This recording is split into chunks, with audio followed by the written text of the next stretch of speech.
বিসমিল্লাহির রহমানির রহিম। সকল প্রশংসা মহান আল্লাহ পাকের জন্য।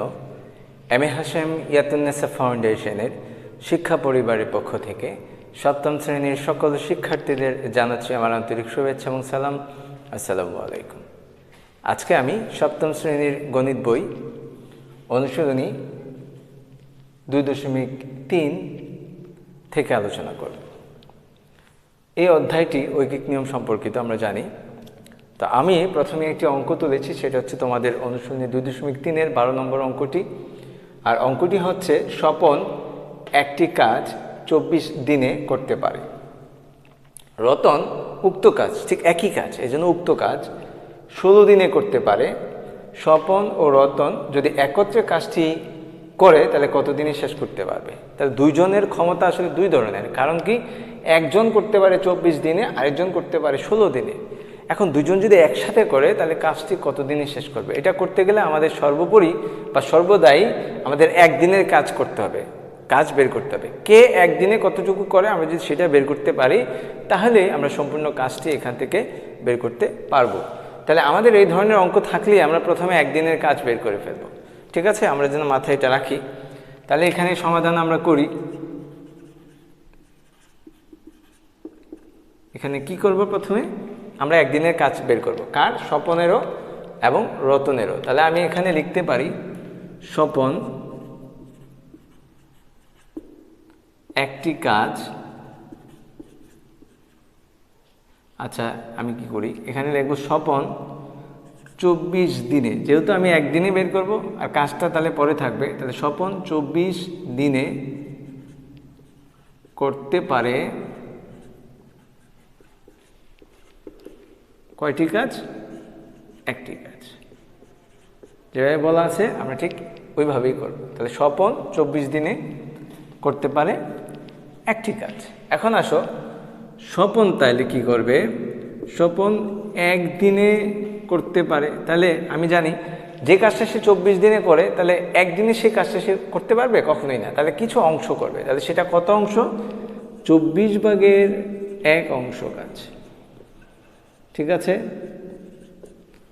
এবার আসো আমরা লিখব হচ্ছে রতনেরটা। তাহলে রতন কয় দিনে করে? দেখো 16 দিনে। তাহলে এখানে লিখব যে রতন 16 দিনে করতে পারে। 16 দিনে করতে পারে কয়টি কাজ? সে একটি কাজ।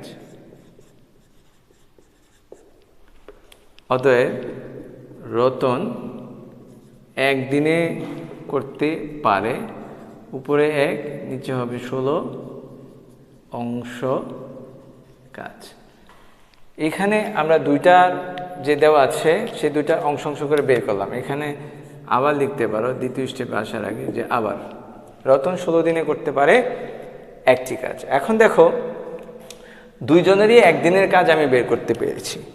আমরা যখনই দুইজনের একদিনের কাজ বের করতে পারি তখন সেখান থেকে আমরা কি করতে পারি?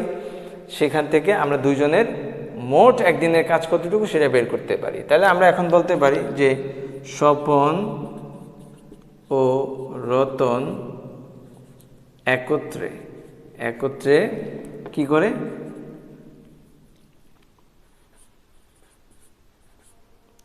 একদিনে করতে পারে। একদিনে করতে পারে। দেখো কতটুকু করতে পারে? স্বপন ও রতন একত্রে একদিনে করতে পারবে হচ্ছে এইটা আর এটার যোগ। তাহলে 24, এখানে 16/1 অংশ, এটুকু তারা একত্রে একদিনে করতে পারে। এখন এই দুইটাকে আমরা যোগ করে দিলে আমরা একদিনের কাজটা পেয়ে যাব। তো দেখো আমরা যোগ করে দেই। এখানে 16 এবং 24-এর লসাগু কত সেটা আগে বের করবো। আমরা একটু রাফ করে নিই। এখানে দেখো 24, 16, আমরা যদি 2 দিয়ে দেই 12, 2 দিয়ে দিলে 8, 2 দিয়ে দিলে 6, 2 দিয়ে দিলে 4, এখানে 2 দিয়ে দিলে 3, এখানে হবে 2। এভাবে আমরা লসাগু করে নিতে পারি। তারপর দেখো কি করি? 2 দুগুণে 4, 4 দুগুণে 8, 3 8 24, 24 দুগুণে কত হয়? 48 হয়। তাহলে এখানে 48। 24 দিয়ে 48-কে ভাগ করলে আমরা জানি 2 হয়। তাহলে উপরে 2 যোগ এখানে 16, 3 16 48, উপরে হবে 3। তাহলে আমাদের কত হয়, উপরে হচ্ছে 5, নিচে হবে 48 অংশ কাজ। তাহলে তারা দুজন স্বপন ও রতন একত্রে একদিনে এই অংশটুকু কাজ করতে পারে। এখন আসো আমরা সম্পূর্ণ কাজটা করতে তাদের কত দিন লাগবে সেটা যাবো। আমি বলতে পারি এত অংশ কাজ করে একদিনে, তাহলে সম্পূর্ণ অংশ কাজ করতে পারবে কত দিনে সেটা বের করতে পারবে। তাহলে আমি আশা করি এইটুকু অঙ্ক তোমরা বুঝতে পেরেছো। এখানে আমরা আলাদা আলাদা করে একদিনের কাজটা বের করলাম, স্বপন রতন একত্রে একদিনে করতে পারে কতটুকু সেটা বের করলাম। এখন যাব হচ্ছে আমরা যে তারা সম্পূর্ণ কাজটা কত দিনে করতে পারলো। তাহলে এখন দেখো আমি এখানে বলতে পারি যে 48/5 অংশ কাজ করে কয় দিনে, একদিনে। অতএব সম্পূর্ণ অংশ কাজ করে কত দিনে, এখানে কাজ করে বা করতে পারে লিখো সবচেয়ে সুন্দর, কাজ করতে পারে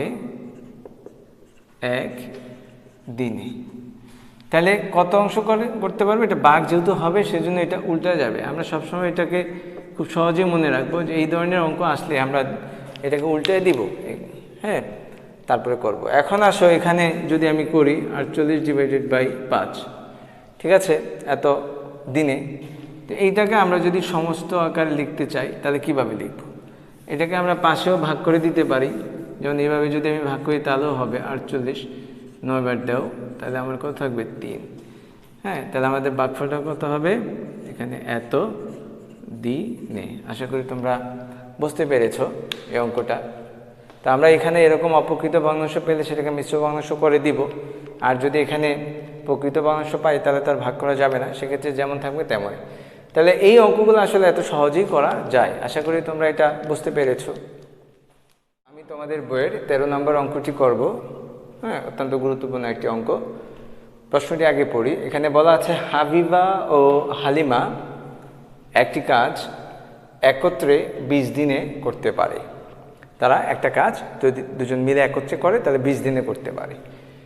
হাবিবা ও হালিমা একত্রে 8 দিন কাজ করার পর হাবিবা চলে গেল। তাহলে দুজন একসাথে 8 দিন করছে, করার পর কী করলো, একজন চলে গেছে। আর সেইজন কি, সেইজন হচ্ছে হাবিবা। এখন অবশিষ্ট রইল কই, হালিমা। তাহলে হালিমা বাকি কাজ 21 দিনে শেষ করলো। তাহলে যেইটুকু অংশ রয়েছিল কাজের, সে অংশটুকু কে করছে, হালিমা করছে। এখন নিচে বলা আছে সম্পূর্ণ কাজটি হালিমা কত দিনে করতে পারত। তাহলে আগে আমার বের করতে হবে কতটুকু কাজ বাকি ছিল। সে বাকি কাজটুকু যদি আমি বের করতে পারি, সেটা যেহেতু 21 দিনে করতে পারছে, তাহলে সম্পূর্ণ কাজটি সে কত দিনে করতে পারবে। তাহলে আমাদের টার্গেট আগে বুঝতে হবে।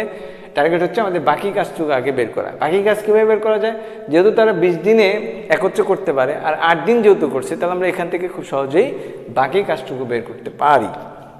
তাহলে সমাধান দেখো কি হবে, আমরা এখানে সহজেই সমাধান করতে পারি। সমাধান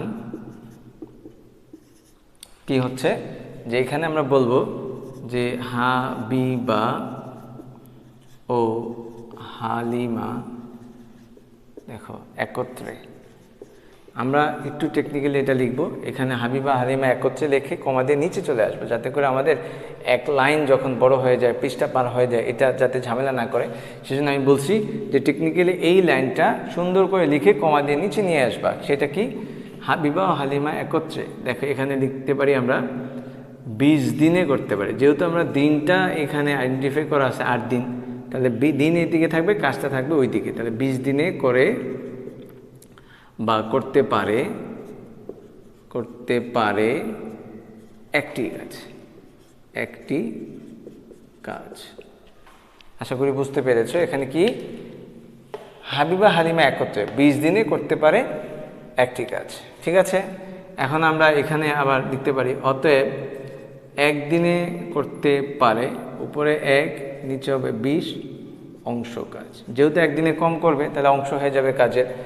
তারপর দেখো এখানে কি হবে, যেহেতু তারা 8 দিন করেছে, আমরা সেই 8 দিনের কাজটা এখান থেকে বের করতে পারি। তাহলে 1 গুণ 8, নিচে হবে 20 অংশ কাজ। এবার আমরা যদি কাটাকাটি করি, 4 দিয়ে কাটা যায়, 4 দিয়ে 8কে কাটলে হয় 2 আর 20কে কাটলে হয় 5, তাহলে উপরে থাকবে 2, নিচে থাকবে 5। এত অংশ কাজ তারা 8 দিনে করে, অংশ কাজ। তাহলে বাকি কাজটা কত? সম্পূর্ণ কাজ যদি 1 হয় তাহলে বাকি কাজটা আমরা 1 থেকে বিয়োগ করে দিলেই পাবো। তাহলে এইটা হাবিবা হালিমা কয় দিনে করছে? 8 দিনে এত অংশ কাজ করছে। ঠিক আছে, তাহলে আমরা এখন লিখতে পারি যে ধরি সম্পূর্ণ কাজ 1 অংশ।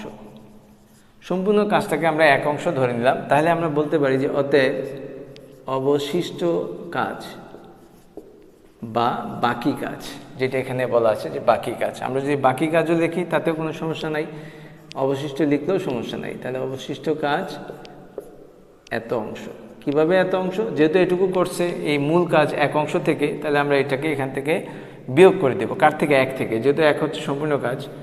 এখন আমরা 5 এখানে লসাগু করতে পারি, তাহলে 5 বিয়োগ 2। ঠিক আছে, এইটাকে আমরা যদি বিয়োগ করি উপরে থাকবে 3, নিচে হবে 5 অংশ কাজ। তাহলে এইটুকু কাজ আমার আছে অবশিষ্ট। এখন এই অবশিষ্ট কাজটাই হালিমা কত দিনে করছে? 21 দিনে করছে। তাহলে আমরা বলতে পারি এত অংশ কাজ করে 21 দিনে, আর সম্পূর্ণ কাজ করে কত দিনে। তাহলে দেখো এখন আমরা খুব সহজে এটা করে ফেলতে পারি। হ্যাঁ, কিভাবে? এখানে বলতে পারি আমরা যে 5, এখানে যেহেতু হালিমার কথা আছে তাহলে হালিমার কথায় আমরা লিখি যে হালিমা 5/3 অংশ কাজ করে কয় দিনে? এখানে দেখো 21 দিনে। 21 দিনে। কেন এটা 21 দিনে? দেখো এখানে বলাই আছে যে হালিমা বাকি কাজ। তাহলে আমাদের এইটি তো বাকি কাজ, যেহেতু 8 দিনে করছে 5/2 অংশ, 1 থেকে বাদ দেওয়ার পরে যেটুকু থাকবে সেটা হচ্ছে আমাদের বাকি কাজ। আর এই বাকি কাজটা হালিমা করছে কত দিনে? 21 দিনে। তাহলে এখন আমরা বলতে পারি যে অতএব হালিমা 1 বা সম্পূর্ণ অংশ কাজ করে কত দিনে? আমরা এই ধরনের অঙ্ক পাইলে সবসময় সংখ্যাটাকে উল্টায় দিব, যেহেতু ভাগ হয় উল্টায় দিলে আগেই সুবিধা হয়। তাহলে 21 গুণ এখানে দিব 5, নিচে যাবে 3 দিনে। এখন এটা কাটাকাটি যদি করি তাহলে 21 5 সাথে কত হয়? 35 দিনে। ঠিক আছে, এ হচ্ছে আমাদের অঙ্ক। এখন কেউ যদি কেটে দেখাতে চাও দেখাতে পারো। 3 ওকে 3, এখানে গুণ করলে 7, নিচের 1 যেহেতু কোনো মূল্য রাখে না বাঘের সময়, 5 আর 7 গুণ করলে কত হয়? 35 দিনে। তাহলে আশা করি তোমরা এই অঙ্কটাও বুঝতে পেরেছো, সহজ অঙ্ক। আমি তোমাদের বইয়ের 14 নম্বর অঙ্কটি করব। এখানে বলা আছে যে 30 জন শ্রমিক 20 দিনে একটি বাড়ি তৈরি করতে পারে। কাজ শুরুর 10 দিন পর খারাপ আবহাওয়ার জন্য 6 দিন কাজ বন্ধ রাখতে হয়েছে। নির্ধারিত সময়ে কাজটি শেষ করতে অতিরিক্ত কতজন শ্রমিক লাগবে? খুবই ইম্পর্ট্যান্ট একটি অঙ্ক। এখানে দেখো 30 জন শ্রমিক কিন্তু কাজটা শুরু করেছে এবং তারা 20 দিনে বাড়িটা তৈরি করতে পারে। বাট যখনই 10 দিন কাজ করেছে তারপর 6 দিন কাজ বন্ধ ছিল। কেন? আবহাওয়া খারাপ থাকার কারণে। তারপরে যে সময়টুকু থাকে সেই সময়ে তার যদি কাজটা শেষ করতে, তার মানে যে 20 দিনের ভিতরে যদি কাজটা শেষ করতে হয় তাহলে তার শ্রমিকের দরকার হবে বেশি, কারণ 30 জন শ্রমিক আর ওই কম সময়ে কাজটা শেষ করতে পারবে না। তাহলে ওই সময়ে কাজটা শেষ করতে হলে আমাকে আরও কিছু শ্রমিক আনতে হবে। তাহলে কতজন আনতে হবে সেটাকে এখানে আইডেন্টিফাই করতে হবে বা বের করতে হবে। তাহলে খুব সহজ একটি অঙ্ক, আমরা মনোযোগ সহকারে শিখবো। এখানে দেখো সমাধান করি আমরা এক এক করে। এখন আমার জানতে হবে যে তারা যে 10 দিন করলো সেটা বাড়ির আসলে কতটুকু করলো সেটা আগে আমাদের জানতে হবে। তাহলে বাড়ির যে অংশটুকু তারা 10 দিনে করছে আমরা সেই অংশটুকু বের করি, আর সম্পূর্ণ বাড়িটাকে আমরা যদি 1 ধরি বিয়োগ করে দিলে আমরা বাকি কাজটুকু পাবো। তারপর আমরা দেখবো আমাদের দিন কত বাকি আছে, আমাদের সেই বাকি দিনটাও আমরা সেখান থেকে বের করে ফেলবো। তাহলে ওই বাকি দিনে যে অংশটুকু বাকি কাজ আছে এই অংশটুকু আমার করতে হবে, কতজন শ্রমিকের প্রয়োজন হবে সেটা আমরা বের করব। এখন দেখো আমরা বলতে পারি এখানে যে 30 জন শ্রমিক 20 দিনে করতে পারে কয়টি বাড়ি? একটি বাড়ি। এটাকে আমরা লিখতে পারি।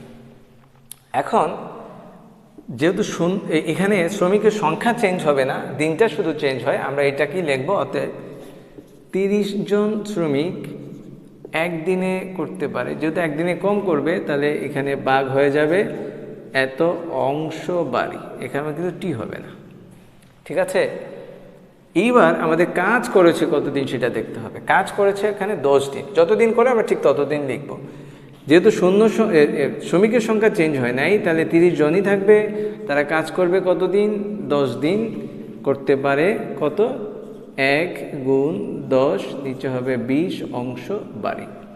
এখন যদি আমরা কাটাকাটি করি, তাহলে দেখব উপরে থাকবে 1, নিচে থাকবে 2 অংশ বাড়ি। তাহলে হাফ অংশ বাড়ি তারা কি করতে পারে? হাফ অংশ বাড়ি তারা 10 দিনে করতে পারে। তাহলে অবশিষ্ট বাড়ির কাজ আমি বের করতে পারি এখন খুব সহজেই। আমি এখানে লিখি, ধরি সম্পূর্ণ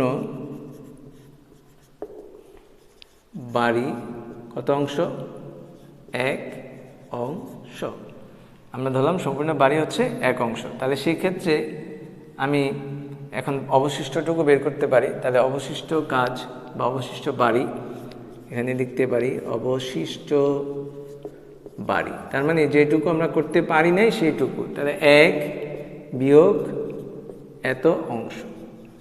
এইখানে আমাদের যা বের হবে ঠিক 1 থেকে তাই বাদ দিয়ে দিব। বাদ দিয়ে দিলে কী হয় দেখো, এখানে 2 দশক করো, 2 বিয়োগ 1, তাহলে আমার উপর থাকবে কত? 1, নিচে থাকবে 2 অংশ।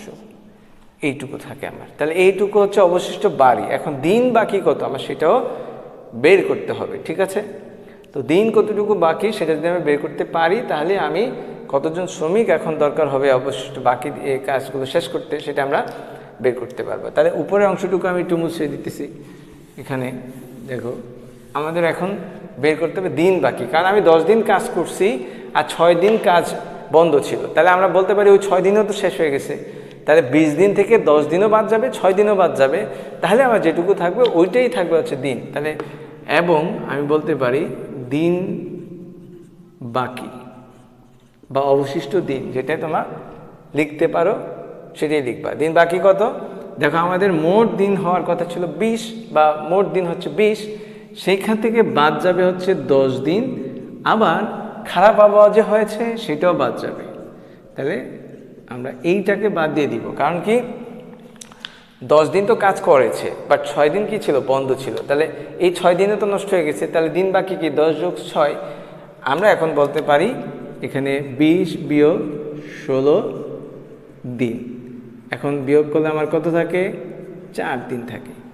তাহলে স্পষ্ট দেখতে পাচ্ছি 4 দিনে আমাদের এই হাফ অংশ কাজ করতে হবে, বাট শ্রমিকের দরকার কত হবে সেটি এখন আমাদের বের করতে হবে। যেহেতু আমার দিন কমে গেছে, বাট কাজ কিন্তু অর্ধেকই রয়ে গেছে, তাহলে আমরা সেইখানে শ্রমিকের সংখ্যা অনেক বেশি লাগবে আমরা জানি। এখন আমার যেহেতু শ্রমিকের সংখ্যা বের করতে বলছে, তাহলে শ্রমিকের সংখ্যাটা থাকবে শেষে। আমরা জানি যেটা বের করতে সেটা সবসময় ঐকিক নামে শেষে থাকে। তাহলে সেক্ষেত্রে আমরা কি করতে পারি? এখানে কত অংশ আমাদের কাজ বাকি আছে? হাফ অংশ বাকি আছে। তাহলে সেই হাফ অংশের কথা এখানে আমরা বলবো যে 2/1 অংশ বাড়ি। দেখো আমরা 2/1 অংশ বাড়ি, দেখো আমরা প্রথমে পেয়েছিলাম কি 30 জন করতে পারে কত দিনে? 10 দিনে। আমরা সেটাই এখন লিখবো, আমরা কিন্তু সেটা বের করছিলাম। তাহলে হাফ অংশ বাড়ি 30 জন, সরি আমরা যেহেতু জনটাকে আগে করব, সেটা হাফ অংশ বাড়ি 10 দিনে, 10 দিনে করতে পারে 30 জন শ্রমিক। এটা দিয়ে কিন্তু আমি করতে পারি অঙ্কটা, কারণ সহজ হয়। কারণ কি আমি কিন্তু বের করছিলাম যে 30 জন শ্রমিক 10 দিনে কতটুকু করছিল? হাফ অংশ বাড়ি করছিল। এই জন্য আমি হাফটাই কাজে লাগাচ্ছি, কারণ আমাদের কাজ বাকি আছে হাফ অংশ। এই কারণে আমি হাফটাই কাজে লাগাচ্ছি, আমি প্রথম অংশটাই কাজে লাগাচ্ছি না। ঠিক আছে, তাহলে আবার আমি কি লিখতে পারি যে অতএব হাফ অংশ বাড়ি একদিনে করতে পারে কতজন শ্রমিক? তাহলে শ্রমিকের সংখ্যা বেশি লাগবে, সেখানে কত হবে 10 গুণ 10 জন শ্রমিক, 30 গুণ 10 জন শ্রমিক। এইবার আমরা যেটা করব সেটা হচ্ছে 4 দিনে, তাহলে হাফ অংশ বাড়ি 4 দিনে করতে পারে। যেহেতু এবার দিন বাড়ছে তাহলে আমরা সৈন্য সংখ্যা একটু কমবে, তাহলে ভাগ হবে 30 গুণ 10 জন শ্রমিক। এখন আমরা কাটাকাটি করেও করতে পারি অথবা গুণ করে ভাগ করে দিতে পারো। আমরা যদি কাটি, দেখো 2 দিয়ে কাটলে 4, এখানে হবে 5, আর 2 দিয়ে 30কে কাটলে হবে কত 15। তাহলে আমরা এখানে উপরে 15 পাই, নিচে কি 1 থাকে, তাহলে 1-এর তো কোনো দাম নেই, সেটা নিচে আর থাকবে না। 5 দিয়ে 15কে গুণ করো, তাহলে কত হয় 5 5 25-এর 5, হাতে থেকে 2, 5 আর 1-এ গুণ করলে 5 আর হাতে 2 গুণ করলে 7, এত জন শ্রমিক।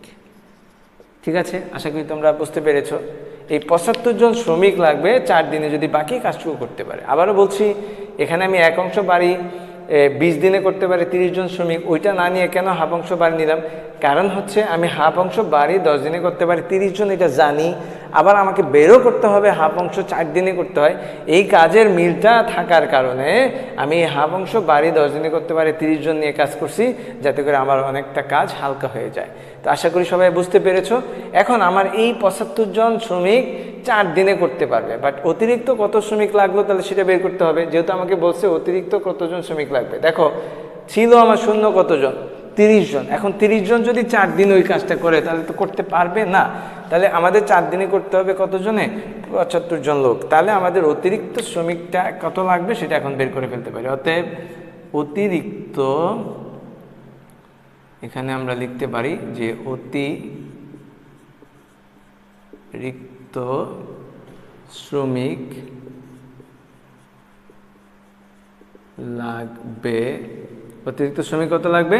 যেহেতু আমার 75 জন লাগছে, আমার ছিল হচ্ছে 30 জন, তাহলে 30 জনকে আমি বিয়োগ করে দেই, আমি এখানে যেটা পাবো ততজন। তাহলে 45 জন শূন্য আমার কি লাগবে? অতিরিক্ত লাগবে নির্ধারিত সময় কাজটা শেষ করতে। তাহলে অঙ্কটা তোমরা সবাই বাসায় বেশি বেশি করবা, খুব ইম্পর্টেন্ট একটা অঙ্ক, পরীক্ষা আসে, সুতরাং মনোযোগ সহকারে শিখবা, না হয় কিন্তু মনে থাকে না।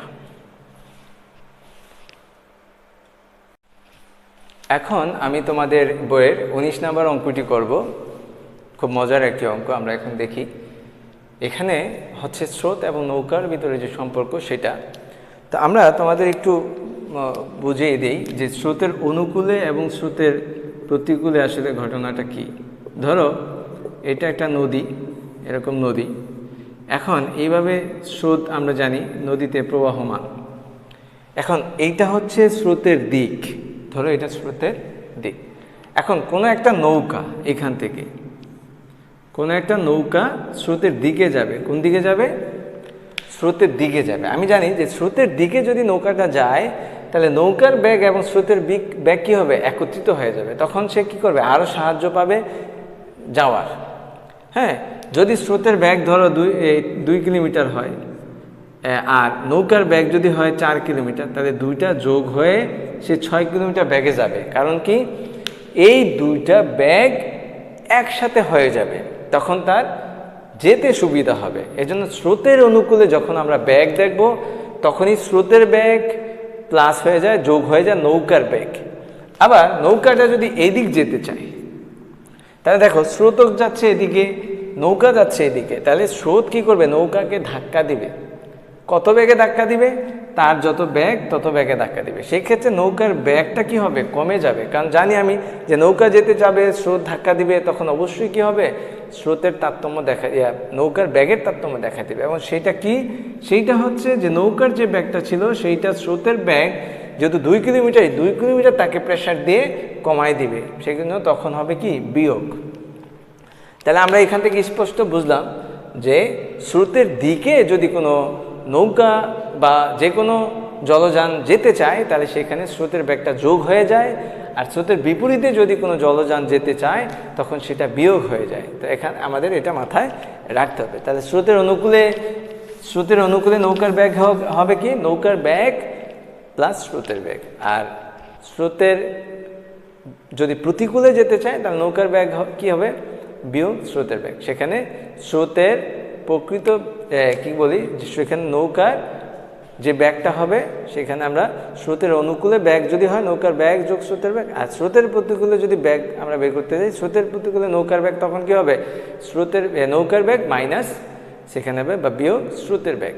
তাহলে অনুকূলে হলে স্রোতের সাথে নৌকার ব্যাগ যোগ করব, আর প্রতিকূলে হলে স্রোতের ব্যাগ আর নৌকার ব্যাগ কী করবো, যেখানে নৌকার ব্যাগের সাথে স্রোতের ব্যাগটাকে আমরা বিয়োগ করব। এটার জন্য আমাদের মাথায় থাকে। তাহলে দাঁড়াবে একটি নৌকা স্রোতের অনুকূলে, তাহলে এটা স্রোতের দিকে গেছে, তার মানে এটা হবে স্রোতের ব্যাগ আর নৌকার ব্যাগের যোগফল। 15 মিনিটে কত কিলোমিটার? 3 কিলোমিটার। আবার দেখো স্রোতের প্রতিকূলে, তাহলে এখানে যেহেতু প্রতিকূল বলছে তাহলে এখানে নৌকার ব্যাগ মাইনাস স্রোতের ব্যাগ 15 মিনিটে। এখন আমার কথা হচ্ছে তুমি কি স্রোতের ব্যাগ আগে লিখবা না নৌকার ব্যাগ আগে লিখবা? যোগের সময় যে কোনো একটা আগে লেখা যায়, কিন্তু বিয়োগের সময় যদি তুমি স্রোতের ব্যাগ আগে লেখো আর নৌকার ব্যাগ পরে লেখো তাহলে কি হবে? হবে না। কেন? আমরা জানি যে কোনো জলযানের ব্যাগ স্রোতের ব্যাগ থেকে বেশি হয়। যেহেতু নৌকা একটা জলযান, তাহলে অবশ্যই সে স্রোতের ব্যাগের থেকে বেশি। আর যদি স্রোতের ব্যাগের থেকে নৌকার ব্যাগ বেশি না হয় তাতে সে কোনোদিন সামনেই যেতে পারবে না, স্রোত তাকে উল্টা নিয়ে যাবে। সেজন্য আমাদের বুঝতে হবে যখন বিয়োগ করবো তখন বড়টা আগে রাখবো, আর যেহেতু নৌকার ব্যাগ বড় তাহলে স্রোতের ব্যাগ থাকবে পরে। এখন দেখো তাহলে আমরা কি বলতে পারি যে 15 মিনিটে, এখানেও 15 মিনিটে দেওয়া আছে স্রোতের ব্যাগ নৌকার ব্যাগ একসাথে, যেটা স্রোতের অনুকূলে, আবার 15 মিনিটে স্রোতের প্রতিকূলেও দেওয়া আছে, বাট দুইটা ব্যাগের পার্থক্য অবশ্যই থাকবে। তাহলে এখন আমরা এটাকে সমাধান করতে পারি খুব সহজে। দেখো কিভাবে সমাধান করব। যেহেতু 15 মিনিটে কথা বলা আছে, তাহলে এখানে আমরা উপরেই উল্লেখ করে দিই যে 15 মিনিটে যেহেতু দুই জায়গায় একই কথা, আমরা 15 মিনিটে লিখতে পারি কি,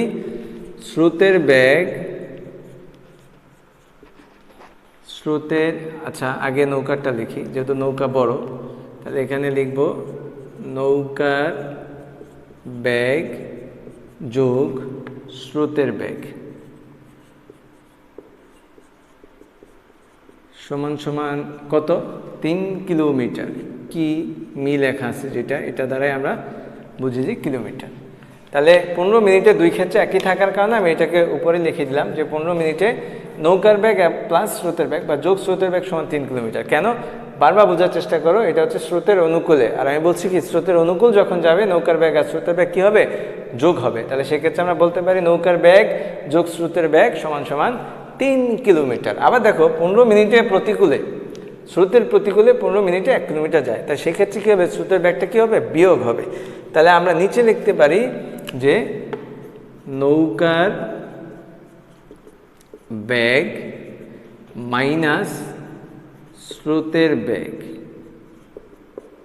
সমান সমান কত কিলোমিটার? 1 কিলোমিটার। আশা করি তোমরা বুঝতে পেরেছ। এখন এটার আগে আমি একটু সুন্দর করে এবং লিখে দিই, তাহলে কথাটা আরও সুন্দর হয়। তাহলে আমরা এখানে লিখব স্রোতের ব্যাগ যোগ নৌকার ব্যাগ যোগ স্রোতের ব্যাগ সমান 3 কিলোমিটার, নৌকার ব্যাগ মাইনাস স্রোতের ব্যাগ সমান 1 কিলোমিটার। এইবার এই দুইটাকে আমি যোগ করে দিই, তাহলে নৌকার ব্যাগ পাওয়া যাবে। আবার বিয়োগ করে দিলে কার ব্যাগ পাওয়া যাবে? এখানে স্রোতের ব্যাগ পাওয়া যাবে। তাহলে আমি এটাকে সুন্দর মতো যোগ করে দিতে পারি। এখানে টান দিয়ে যদি আমি যোগ করে দিই, এখানে যোগ করে দিব, তাহলে কি হয় দেখো, দুইটা নৌকার ব্যাগ এখানে আসবে। তাহলে আমরা লিখতে পারি 2 ইন্টু নৌকার ব্যাগ বা 2 গুণ নৌকার ব্যাগ। কেন? এখানেও নৌকা, এখানে দুইটা নৌকা যোগ করলে আমরা জানি 2 হয়ে যাবে। তাহলে 2 গুণ নৌকার ব্যাগ, এখানে প্লাস এখানে মাইনাস থাকার কারণে এই দুইটা যেহেতু সমান, আমরা এই দুইটাকে বাদ দিয়ে দিতে পারি। সমান সমান কত হবে দেখো তো? 3 আর 1 হবে 4, তাহলে 4 কিলোমিটার। এটা হবে 2 ইন্টু নৌকার ব্যাগ। বাট এখানে তো নৌকা একটা, আমরা 2 গুণ রাখলে তো হবে না, সেই জন্য দুইটাকে আমরা সরাই দিব। তাহলে আমরা বলতে পারি যে বা নৌকার ব্যাগ সমান সমান উপরে 4 নিচে 2 কিমি। যেহেতু এটা এখানে গুণাকার আছে, এই পাশে গেলে কি হবে? ভাগ হবে। তাহলে আমরা বলতে পারি অতএব নৌকার ব্যাগ সমান সমান 2 কিলোমিটার। তাহলে এই যে নৌকার ব্যাগটা পেলাম, এটা আসলে কত মিনিটের? এটা হচ্ছে 15 মিনিটের নৌকার ব্যাগ। আমাদের এটা মাথায় রাখতে হবে। এখন যেহেতু নৌকার গতিবেগ স্রোতের গতিবেগ বের করতে বলছে, গতিবেগ 3 ধরনের হয়, সবসময় মাথায় রাখবা 3 ধরনের। সেটা হচ্ছে সেকেন্ডে, এবং কত সেকেন্ডে? 1 সেকেন্ডে, অথবা 1 মিনিটে, অথবা 1 ঘন্টায়। আমরা এই 3 ধরনের গতিবেগ বের করতে পারবো। এখানে কোনো সংখ্যার থাকতে পারবে না, যেমন 15, 20, 25, 30 এরকম থাকতে পারবে না। হয় 1 সেকেন্ডের ব্যাগ কত সেটা বের করতে হবে, তাহলে গতিবেগ বলতে পারবো, অথবা 1 মিনিটের কত, অথবা 1 ঘন্টার কত। তাহলে যেহেতু এটা 15 মিনিটের আসছে, আমরা এটাকে ঘন্টায় নিয়ে যাব, আমরা পরে নিব। বাট এটাকে আমরা এখন এইটা থেকে নৌকার ব্যাগ যেহেতু পেলাম, আমি এখন স্রোতের ব্যাগটাও বের করতে পারি। স্রোতের ব্যাগ কীভাবে বের করতে পারি? দেখো, আমি এইটার ভিতরে যদি স্রোতের ব্যাগ বসায় দেই নৌকার ব্যাগ, তাহলে স্রোতের ব্যাগ পাওয়া যাবে এটার ভিতরে। ঠিক, আমরা তখন বলতে পারি, কারণ কি, দেখো এই যে এই মানটার ভিতরে কি আছে, স্রোতের ব্যাগও আছে এবং নৌকার ব্যাগও আছে। তাহলে আমি এখান থেকে যদি নৌকার ব্যাগটা বাদ দিয়ে দিই, তাহলে কার ব্যাগ থাকবে? স্রোতের ব্যাগ। তাহলে আমি লিখতে পারি, অতএব 15 মিনিটে স্রোতের 15 মিনিটে স্রোতের বেগ কত হবে? দেখো, 3-2 কিলোমিটার সমান সমান 1 কিলোমিটার। আবার বোঝার চেষ্টা করো, আমি কি বলেছিলাম যে এইটা হচ্ছে স্রোতের অনুকূলে, তার মানে এখানে স্রোতের বেগ এবং নৌকার ব্যাগ দুইটা যুক্ত আছে। এখন এইখান থেকে যদি আমি নৌকার ব্যাগটা বাদ দিয়ে দিই, তাহলে কার ব্যাগ থাকবে? স্রোতের ব্যাগ। তাহলে 15 মিনিটে আমি নৌকার ব্যাগ পেলাম 2 কিলোমিটার, তাহলে 15 মিনিটের স্রোতের ব্যাগ কী হবে? 3-2 সমান 1 কিলোমিটার।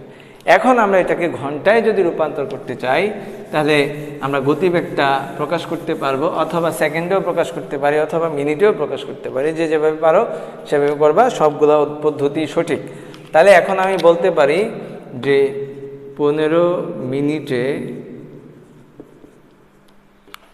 নৌকার ব্যাগ সমান সমান 2 কিলোমিটার।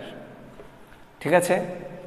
অতএব 1 মিনিটে নৌকার ব্যাগ উপরে হবে 2, নিচে হবে 15 কিলোমিটার। এখন দেখো, আমরা জানি যে 1 সেকেন্ড, 1 মিনিট, 1 ঘন্টা বের করা যায়। আমি এটাকে 1 ঘন্টা বের করব, তাহলে আমরা জানি 1 ঘন্টার সমান সমান কত মিনিট? 60 মিনিট। আর যেহেতু এখানে মিনিটের সম্পর্ক আছে, তাহলে আমরা 60 মিনিট ধরেই করতে হবে। তাহলে এখানে বলতে পারি যে 60 মিনিটে, আচ্ছা, এখানে আমরা বলতে পারি যে 60 মিনিটে নৌকার ব্যাগ কত হবে? দেখো, 2 গুণ 60 ডিভাইডেড বাই 15 কিলোমিটার। আশা করি তোমরা বুঝতে পেরেছো, কারণ আমি 60 মিনিট ধরলেই সেটাকে আমরা 1 ঘন্টা বলতে পারি। তাহলে 60 মিনিট বা 1 ঘন্টা তুমি লিখে দিতে পারো। এখন এই 15 দিয়ে 60কে যদি আমি কাটি, 4 হয়, 4 দিয়ে 2কে যদি কাটি, তাহলে 8 কিলোমিটার হয়। তাহলে এই যে স্রোতের ব্যাগ, এটা হবে ঘন্টায়। তাহলে এখানে নৌকার ব্যাগটা হবে ঘন্টায়। তাহলে আমরা বলতে পারি, অতএব নৌকার ব্যাগ কি? এখানে 8 কিলোমিটার পার ঘন্টা। নৌকার ব্যাগ হবে 8 কিলোমিটার পার ঘন্টা। এটা কি? কারণ এটা 60 মিনিটে বের করছি, তাহলে এটা হচ্ছে আমাদের 1 ঘন্টার ব্যাগ। আর আমি জানি 1 ঘন্টার ব্যাগ বের করতে পারলে আমরা সেটা কি করতে পারি? গতিবেগ হিসেবে প্রকাশ করতে পারি। আবার দেখো, আবার কি হচ্ছে, আমরা স্রোতেরটা বের করবো। 15 মিনিটে স্রোত আবার কয় কিলোমিটার যায়? 1 কিলোমিটার। স্রোতের ব্যাগ কত কিলোমিটার? 1 কিলোমিটার। অতএব 1 মিনিটে স্রোতের ব্যাগ উপরে 1, নিচে 15 কিলোমিটার। এখন আসো আমরা লিখি 60 মিনিটে। অতএব 60 মিনিটে বের করার উদ্দেশ্য তোমাদের বারবার বলছি, যেহেতু আমাদের ঘন্টায় নিতে হবে, এই জন্য 60 মিনিট। আর আমরা জানি 1 ঘন্টা সমান 60 মিনিট, এই জন্য 60 মিনিট এটা বের করা হচ্ছে 1 গুণ 60 ডিভাইডেড বাই 15 কিমি। এখন এটাকে কাটাকাটি করো, 4-15 60, তাহলে কি হবে? 4 কিলোমিটার। তাহলে আশা করি তোমরা এটা বুঝতে পেরেছো। আমরা এখন ঘন্টায় স্রোতের ব্যাগটাও পেলাম, নৌকার ব্যাগটাও পেলাম। তাহলে এইটাই আমরা উত্তরে যখন লিখে দিব, এখানে বলতে পারি যে অতএব স্রোতের ব্যাগ কত? স্রোতের ব্যাগ হচ্ছে 4 কিমি। স্রোতের ব্যাগ আমরা এখানে সুন্দর করে লিখি, অতএব স্রোতের ব্যাগ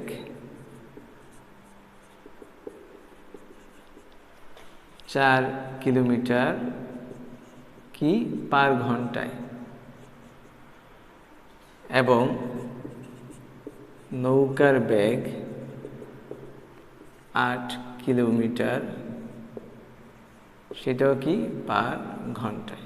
ঠিক আছে, এইভাবে গতিবেগ প্রকাশ করা হয়। যদি আমরা এখানে মিনিটে বের করতাম তাহলে 4 কিলোমিটার পার মিনিট, এখানে দাগ দিয়ে মিনিট লিখব। আর যদি সেকেন্ডে বের করি তাহলে সেকেন্ডে।